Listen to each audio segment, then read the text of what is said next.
Hi, my DIY friends. So, here's the next project. I found this again on Facebook Marketplace, but you'll noticing I'm filming at a different angle.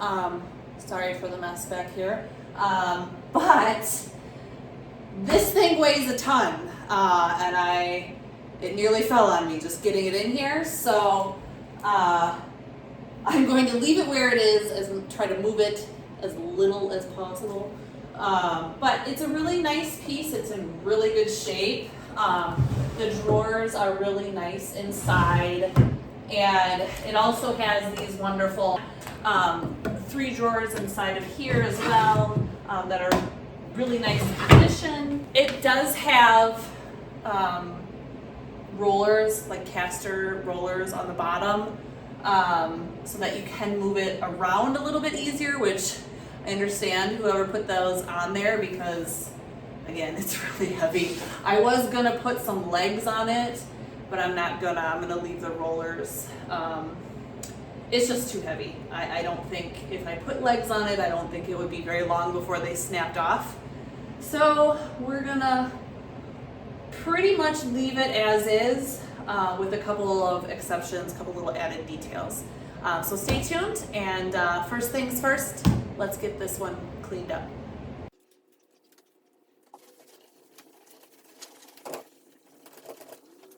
Ew. That's what, ew. Okay, I didn't think this guy was that dirty. That's why you always clean.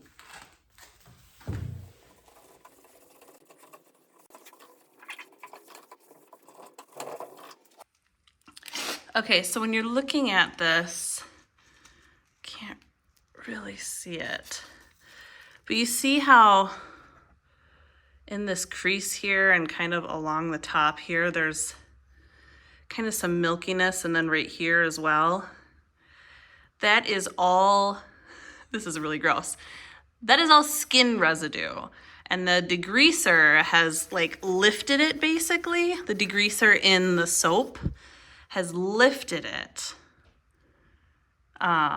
so that you can wipe it off. So like if I wipe like that, now you can see I've wiped it away in that spot. So that's the kind of stuff you want to get rid of. Because if you were to just not clean and just go ahead and sand, so like right here, look at it, it took the finish off with it.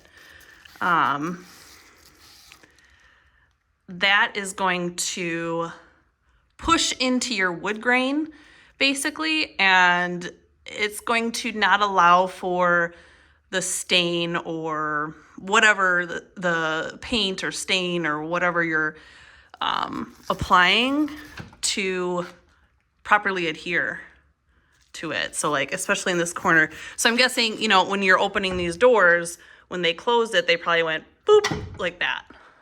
And after years and years and years of doing that, you get oil and residue buildup.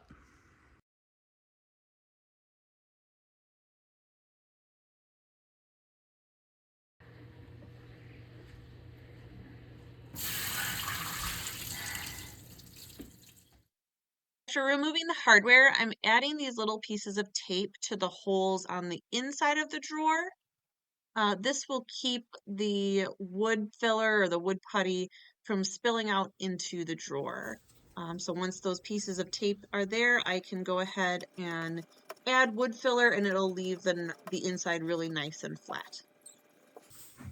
I made sure to really push the wood filler down into the hole so it would fill the hole really nicely and create a nice flat smooth surface once everything was dry.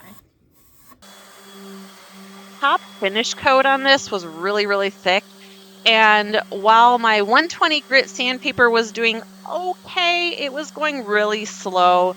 So I very quickly lost patience with trying to sand the top and moved on to a different strategy. I decided to get out my carbide scraper. It has a carbide blade on the front there, And all it does is scrape the majority of that finish off so that it's a little bit easier to sand down the road here. This method worked much better.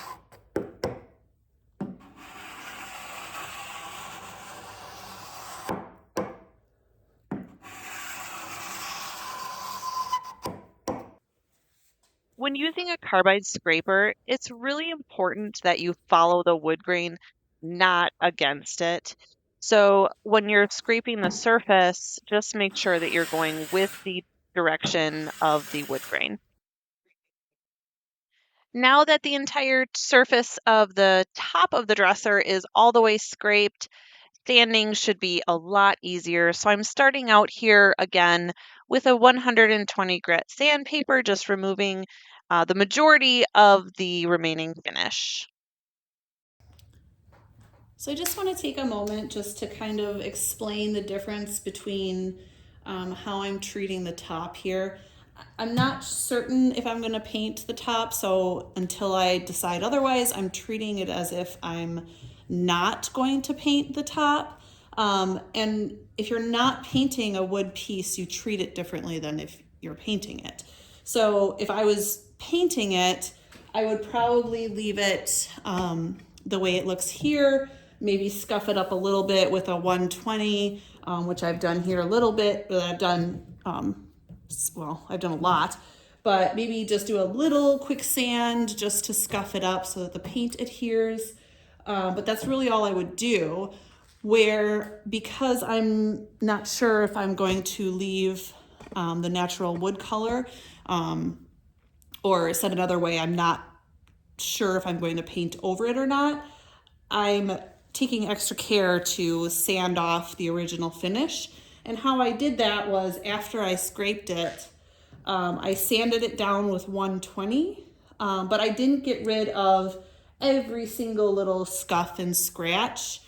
And you can see there's little spots where you can still see remnants.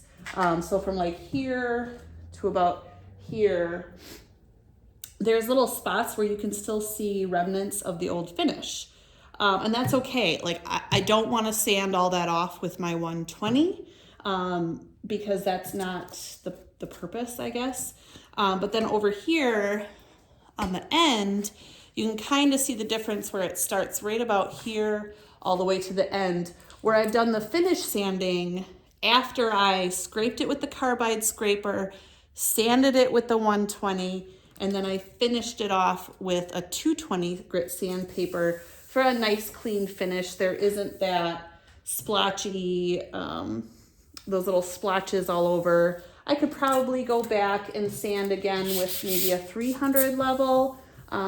But before I do that, I'm gonna make sure I decide on if I'm even gonna cover this up or not. But I just wanted to show you the difference between the three different levels. So first, this has just been scraped off, no sanding. This has been scraped and sanded with a 120 grit. And then on the end, it's been scraped, sanded with 120, and sanded with 220.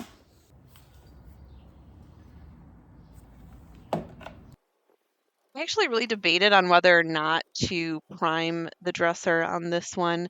The original finish isn't that dark, so the risk of bleed through isn't that great. But I am going to be painting it with a really light color, so just to be on the safe side, I did decide to put just a quick thin coat of primer on the whole dresser case, except the top.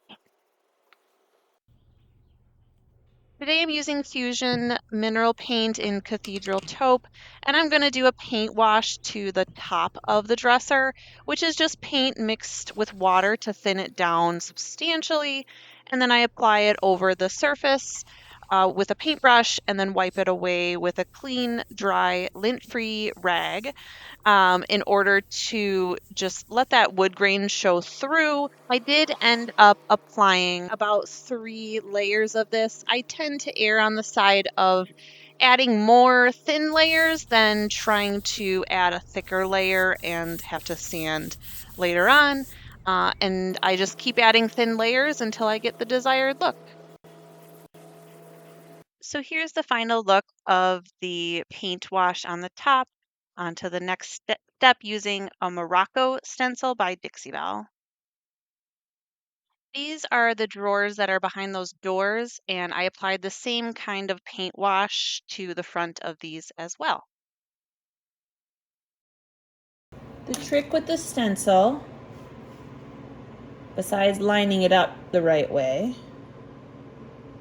is very thin coats. Very thin. And using a foam roller.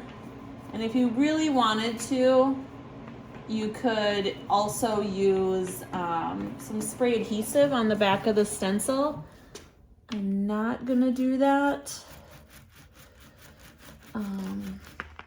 Just because I don't want anything sticking.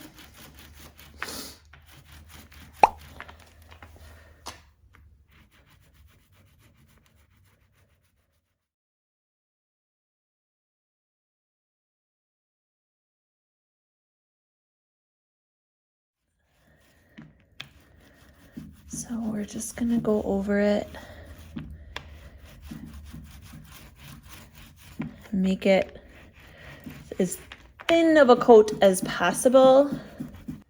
And I just have my paint, a little bit of paint spread out on a paper plate. No need for any kind of fancy tray or anything like that.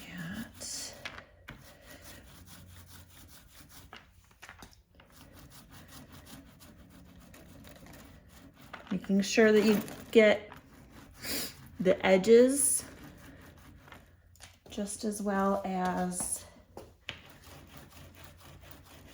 the middle portion.